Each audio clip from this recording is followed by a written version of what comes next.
Hello students, हमने accounting for share capital की theory देखी, उसकी ट्रांजैक्शंस देखी. Now we will learn illustration 1. As company limited issued 2,40,000 equity shares of ₹10 each, on which the amounts called up was as under.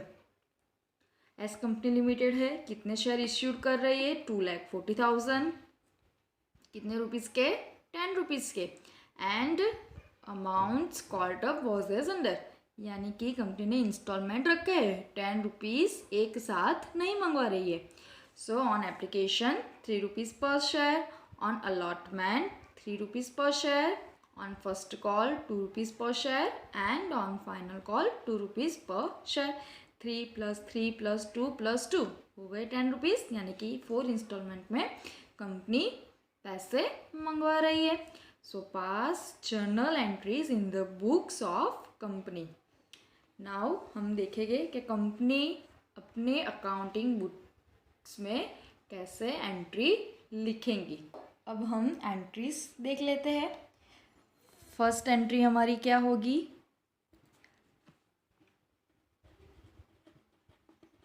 Bank account debit to equity share application account. Amount कितनी आएगी? तो company ने कितने rupees मंगवाए थे application के वक्त? 3 rupees मंगवाए थे. हम देख सकते हैं कि भाई कितने शेयर्स इश्यूड कर रही है? 2,40,000. एप्लीकेशन के वक्त कितने मंगवा रही है? 3 रुपीज़. तो अमाउंट क्या आएगी? 2,40,000 इंटू 3. कितनी अमाउंट होगी? 7,20,000. 7,20,000. यानी कि जब कंपनी ने शेयर्स इश्यूड किए थे और जब पब्लिक ने सब्सक्रिप्शन किया, तब एप्लीकेशन के वक्त पब्लिक ने कितने रुपीज़ दिए होंगे? 3 रुपीज़ दिए होंगे. यानी कि कंपनी कितने रुपीज़ रिसीव्ड करेगी? 7,20,000. कंपनी रिसीव्ड कर रही है अमाउंट, इस वजह से हमारा बैंक अकाउंट डेबिट होगा. किसकी अमाउंट रिसीव्ड कर रही है? तो शेयर एप्लीकेशन की, यानी कि हमारा एप्लीकेशन अकाउंट यहाँ पे क्रेडिट होगा. देन सेकेंड एंट्री हम क्या करेंगे? तो ट्रांसफ़र की करेंगे. ये जो एप्लीकेशन हमें यहाँ पे पैसे मिले हैं, उस एप्लीकेशन मनी को अब हम हमारे शेयर कैपिटल अकाउंट में ट्रांसफ़र कर पाएंगे. यानी कि अब हमारी एंट्री क्या होगी? Equity share application account debit to equity share capital account. यानी कि एप्लीकेशन के जो पैसे हमें मिले थी, वो पैसे हम हमारे शेयर कैपिटल अकाउंट में ट्रांसफ़र कर रहे हैं.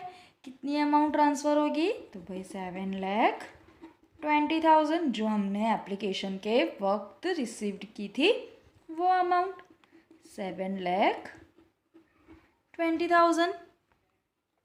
Then third entry. सो अब कंपनी क्या करेगी? जो एप्लीकेशंस कंपनी ने रिसीव्ड की है उसको कैपिटल में ट्रांसफ़र कर दी. नाउ कंपनी अलॉटमेंट करेगी कि भाई जितने शेयर होल्डर्स थे, कि भाई जितनी पब्लिक सब्सक्रिप्शन आई थी, एप्लीकेशंस आई थी, जिसको भी जितने शेयर चाहिए थे, उस हिसाब से अलॉटमेंट कंपनी करके देगी. अलॉटमेंट के वक्त कितने रुपीज़ कंपनी रिसीव्ड करेगी? 3 रुपीज़. तब एंट्री क्या होगी हम देख लेते हैं. Entry number 3. एंट्री क्या होगी? सबसे पहले हम रिमेंबर करवाएंगे कि भाई समय आ गया है, अब आपको अलॉटमेंट मनी पे करना है. तो एंट्री क्या होगी हमारी? Equity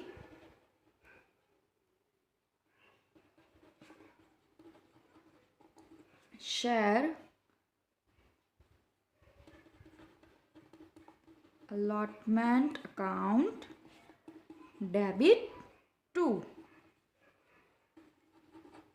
equity share capital account. क्या एंट्री होगी? Equity share allotment account debit to equity share capital account.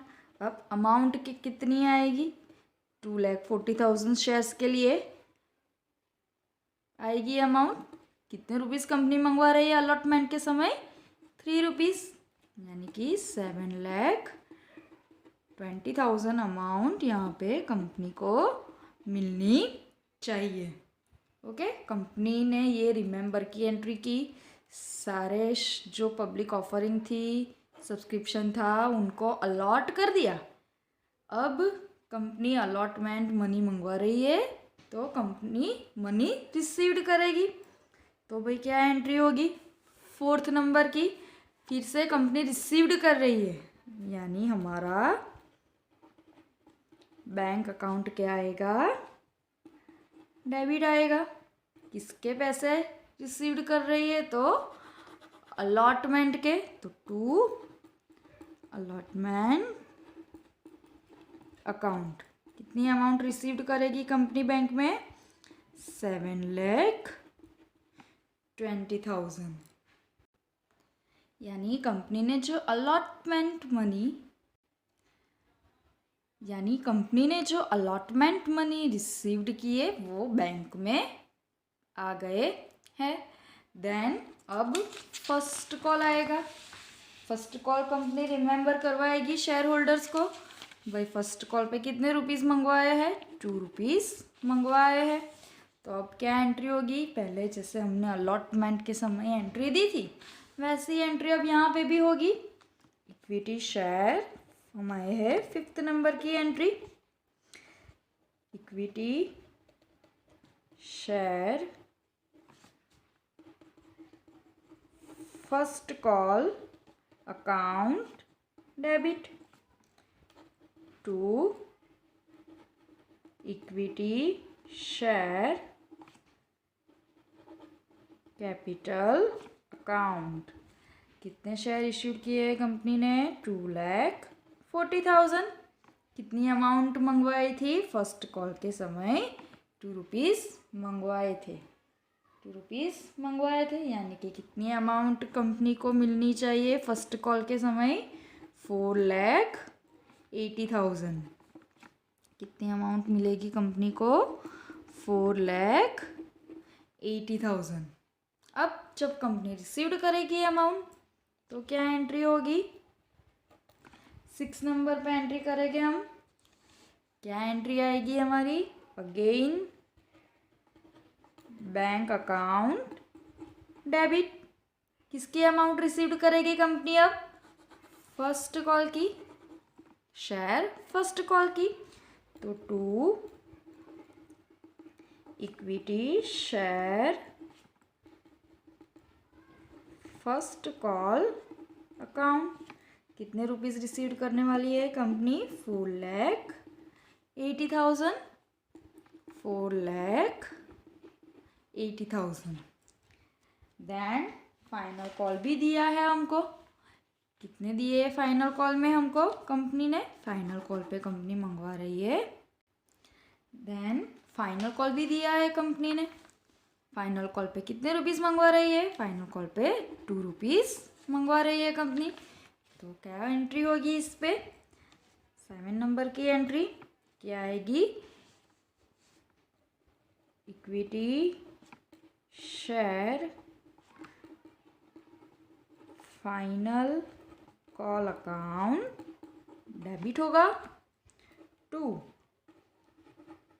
Equity share capital account. कितने रुपीस आएंगे? कितने शेयर्स थे हमारे पास? 2,40,000। कितने रुपीस कंपनी ने मंगवाए हैं? 2 रुपीस मंगवाए हैं, राइट। सो 4,80,000 फाइनल कॉल पे कंपनी को मिलने चाहिए।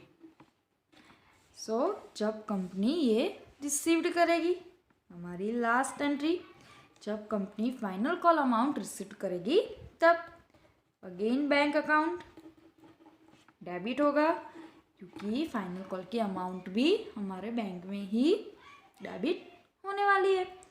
टू इक्विटी शेयर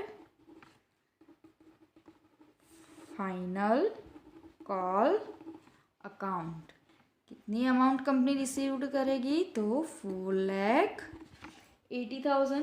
कितनी अमाउंट रिसीव्ड करेगी कंपनी? 4,80,000।